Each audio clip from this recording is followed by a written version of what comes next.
Hi, welcome to my YouTube channel. ಇವತ್ತು KS ಪ್ರಶ್ನೆ ಪತ್ರಿಕೆಗಳನ್ನು ಬಿಡಿಸೋಣ. ಮುದ್ರ ರಾಕ್ಷಸ ನೋಡಿ. ಪ್ರಶ್ನೆ ಮುದ್ರ ರಾಕ್ಷಸ ವಿಶಾಖದತ್ತ. ಸೂರ್ಯ ಸಿದ್ಧಾಂತವನ್ನು ಬರೆದವರು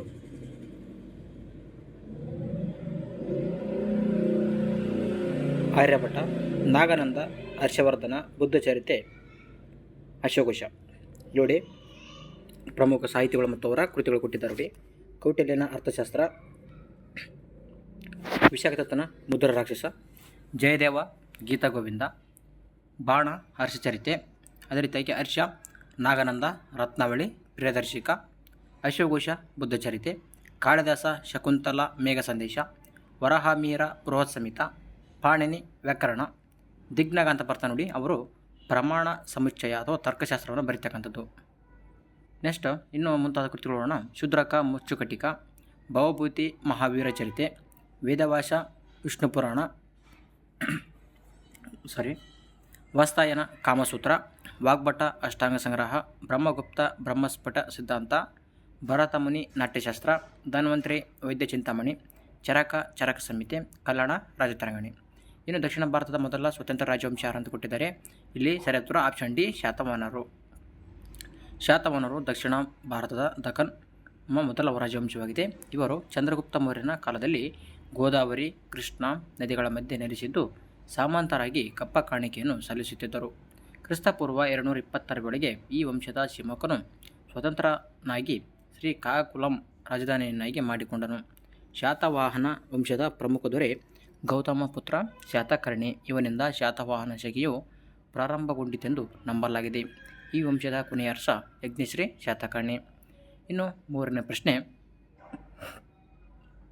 ಕನ್ನಡದಲ್ಲಿ ಉಪಲಬ್ಧವಿರುವ ಮೊದಲ ಸಾಹಿತ್ಯ ಕೃತಿ ಯಾವುದು? ಇದಕ್ಕೆ ಸರಿ ಉತ್ತರ ಆಪ್ಷನ್ ಬಿ ಕವಿರಾಜ ಮಾರ್ಗ. ಎಷ್ಟೇ ನೋಡೋಣ. ಕನ್ನಡದ ಮೊದಲ ಕಾವ್ಯಕೃತಿ ಆದಿಪುರಾಣ. ಕನ್ನಡದ ಮೊದಲ ಗದ್ಯಕೃತಿ ಒಡ್ಡಾರಾಧನೆ. ಇದನ್ನು ಬರೆದವರು ಕವಿ ಶ್ರೀ ಶಿವಕೋಟ್ಯಾಚಾರ್ಯ. ಕನ್ನಡದ ಮೊದಲ ಸಾಹಿತ್ಯ ಕೃತಿ ಕವಿರಾಜ ಮಾರ್ಗ, ಶ್ರೀ ವಿಜಯ ಅಮೋಘ ವರ್ಷ. ಕನ್ನಡದ ಮೊದಲ ನಾಟಕ ಮಿತ್ರವಿಂದ ಗೋವಿಂದ, ಕವಿ ಸಿಂಗಾಚಾರ್ಯ. ಕನ್ನಡದ ಮೊದಲ ಸಾಮಾಜಿಕ ಕಾದಂಬರಿ ಇಂದಿರಾಬಾಯಿ.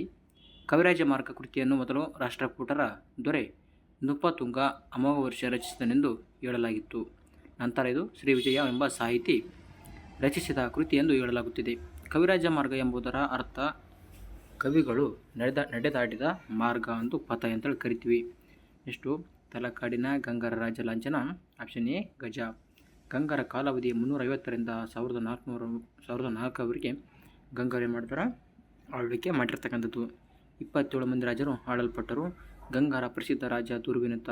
ಇವರ ರಾಜಧಾನಿ ಕುವಲಲ, ಈಗಿನ ಕೋಲಾರ. ತಲಕಾಡು ಮತ್ತು ಮಾನ್ಯಪುರ ಆಗಿದ್ದವು. ಗಂಗರು ಜೈನ ಮತಾವಲಂಬಿಗಳಾಗಿದ್ದರು. ಆದ್ದರಿಂದ ಇವರ ಕಾಲದಲ್ಲಿ ಜೈನ ಮತವು ಹೆಚ್ಚು ಅಭಿವೃದ್ಧಿಗೆ ಬಂದಿತು. ಇವರು ಶ್ರವಣಬೆಳಗೊಳದಲ್ಲಿ 58 ಅಡಿ ಏಕಶಿಲಾ ಗೊಮ್ಮಟೇಶ್ವರ ಪ್ರತಿಮೆಯನ್ನು ಪ್ರತಿಷ್ಠಾಪನೆಗೊಳಿಸಿ ಅದನ್ನು ಅತ್ಯಂತ ಪ್ರಸಿದ್ಧ ಕೇಂದ್ರವನ್ನಾಗಿ ಮಾರ್ಪಡಿಸ್ತಾರೆ ನೋಡಿ. 5ನೇ ಪ್ರಶ್ನೆ, ಎಲ್ಲೋರಾದ ಏಕಶಿಲಾ ಕೈಲಾಸ ದೇವಾಲಯ ಈತನ ಆಳ್ವಿಕೆಯಲ್ಲಿತ್ತು ಅಂತ ಕೊಟ್ಟಿದ್ದಾರೆ ನೋಡಿ. ಇದಕ್ಕೆ ಸರಿ ಉತ್ತರ ಆಪ್ಷನ್ ಸಿ ಮೊದಲನೇ ಕೃಷ್ಣ. ಮೊದಲನೇ ಕೃಷ್ಣನು ರಾಷ್ಟ್ರಕೂಟರ ಅರಸ. ಬಾದಾಮಿ ಚಾಲುಕ್ಯರ ನಂತರ ಮೊಳಕೆಯೊಡೆದ ರಾಷ್ಟ್ರಕೂಟರು ವಿಶಾಲ ಸಾಮ್ರಾಜ್ಯವನ್ನು ಕಟ್ಟಿ ದಕ್ಷಿಣ ಭಾರತದ ಇತಿಹಾಸದಲ್ಲಿ ಸ್ಮರಣೀಯರಾಗಿದ್ದಾರೆ.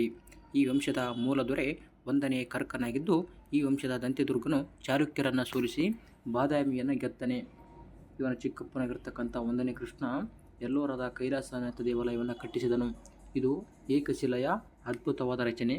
100 ಅಡಿ ಎತ್ತರದ ಬೃಹತ್ ಕಲ್ಲಿನ ಬಂಡೆಯನ್ನು ಕುರಿತು ದೇವಾಲಯವನ್ನು ಕಟ್ಟಲಾಗಿದೆ. ಇದು ಈಗ ಮಹಾರಾಷ್ಟ್ರದಲ್ಲಿರ್ತಕ್ಕಂಥದ್ದು. ರಾಷ್ಟ್ರಕೂಟರ ಇತರ ಐತಿಹಾಸಿಕ ಹೆಗ್ಗುರುತುಗಳೆಂದರೆ ಕನ್ನಡದ ಮೊದಲ ಸಾಹಿತ್ಯ ಕೃತಿ ಕವಿರಾಜ ಮಾರ್ಗ ಇವರ ಕಾಲದಲ್ಲಿ ರಚನೆಯಾಯಿತು. ನೆಕ್ಸ್ಟು ತ್ರಿವಿಕ್ರಮನ ನಿಳಚಂಪು ಎಂಬ ಸಂಸ್ಕೃತ ಚಂಪು ಕಾವ್ಯವಾಗಿದೆ.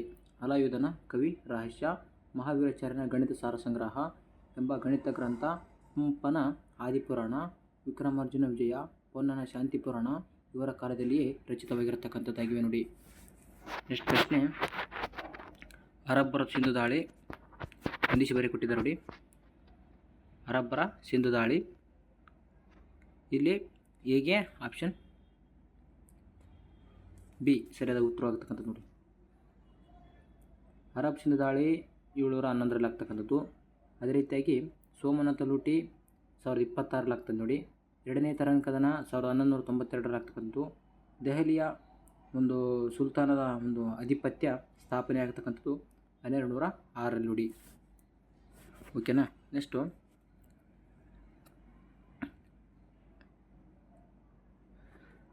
ಸೋಮನಾಥ ಲೂಟಿ 1026ರಲ್ಲಿ ಇಡ್ತಕ್ಕಂಥ ನೋಡಿ. ಸೋಮನಾಥ ಮೇಲೆ ದಾಳಿ ಮಾಡಿ ಅದನ್ನು ಲೂಟಿ ಮಾಡಿದವನು ಮುಸ್ಲಿಂ ದಾಳಿಕೋರ ಯಾರು? ಮೊಹಮ್ಮದ್ ಗಜ್ನಿ.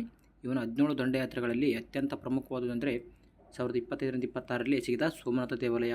ಕಾಥಿಯವಾಡದ ದಕ್ಷಿಣ ಭಾಗದಲ್ಲಿರ್ತಕ್ಕಂಥ ಸೋಮನಾಥ ದೇವಾಲಯವು ಹಿಂದೂಗಳ ಪ್ರಮುಖ ದೇವಾಲಯಗಳಲ್ಲಿ ಅತ್ಯಂತ ಮಹತ್ವದ ದೇವಾಲಯವಾಗಿತ್ತು ಹಾಗೂ ದೇವಾಲಯದ ಸಂಪತ್ತು ಕೂಡ ಸೌಂದರ್ಯಗಳು ವಿಶ್ವಖ್ಯಾತಿಯಾಗಿದ್ದು ಮುಸ್ಲಿಮರ ಕಣ್ಣು ಸಿಕ್ಕಿತು.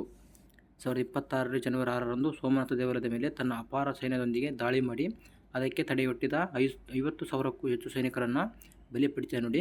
ಅಪಾರ ಸಂಪತ್ತಿನೊಂದಿಗೆ ಗಜ್ನಿ ಹಿಂದಿರುಗುತ್ತಾನೆ. ಎರಡನೇ ತರಂಗ ಕದನ 1192 ಮೊಹಮ್ಮದ್ ಗೋರಿ ಮತ್ತು ಪೃಥ್ವಿ ಚೌಹಾಣ ನಡುವೆ ನಡೀತಕ್ಕಂಥದ್ದು. ಇವರು ಮೊದಲು ಸೋಲಲ್ಪಡ್ತಾರೆ. ಆದ ನಂತರ ಯಾರು? ಪೃಥ್ವಿ ಚೌಹಾಣ ಅವರು ಕೊಲ್ಲಲ್ಪಡ್ತಕ್ಕಂಥದ್ದು.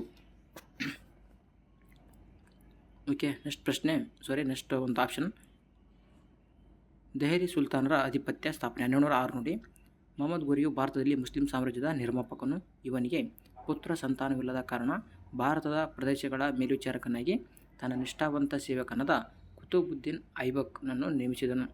ಮೊಹಮ್ಮದ್ ಗೋರಿಯ ಮರಣದ ನಂತರ ಐಬಕ್ನು ದೆಹಲಿಯ ಸುಲ್ತಾನರ ಮೊದಲ ದೊರೆಯಾಗಿ ಕ್ರಿಸ್ತಶಕ 1206ರಲ್ಲಿ ಅಧಿಕಾರದ ಗದ್ದುಗೆ ಏರುವುದರ ಮೂಲಕ ದೆಹಲಿಯಲ್ಲಿ ಸುಲ್ತಾನರ ಆಧಿಪತ್ಯ ಸ್ಥಾಪನೆಗೆ ನಾಂದಿಯಾಡಿದನು.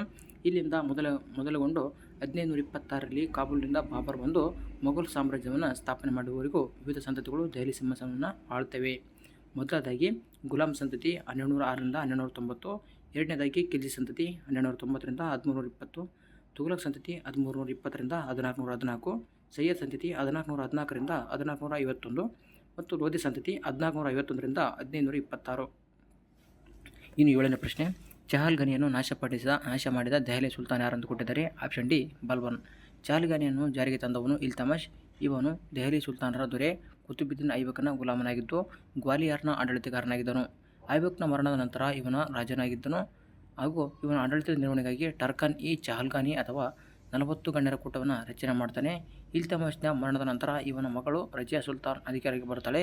ಅವಳ ನಂತರ ಇಲ್ತಮಷ್ ಕಿರಿಯ ಮಗ ನಾಸಿರುದ್ದೀನನ್ನು ಅಧಿಕಾರಕ್ಕೆ ತರಲು ನಾಗೌರ್ನ ಪ್ರಾಂತ್ಯಾಧಿಕಾರಿಯಾಗಿದ್ದ ಬಲ್ಬನ ಪ್ರಯತ್ನಿಸಿ ಯಶಸ್ವಿಯಾದನು. ಇವನ ಮರಣದ ನಂತರ ಬಲ್ಬನ್ ಸ್ವತಃ ಪಟ್ಟಕ್ಕೆ ಬಂದನು.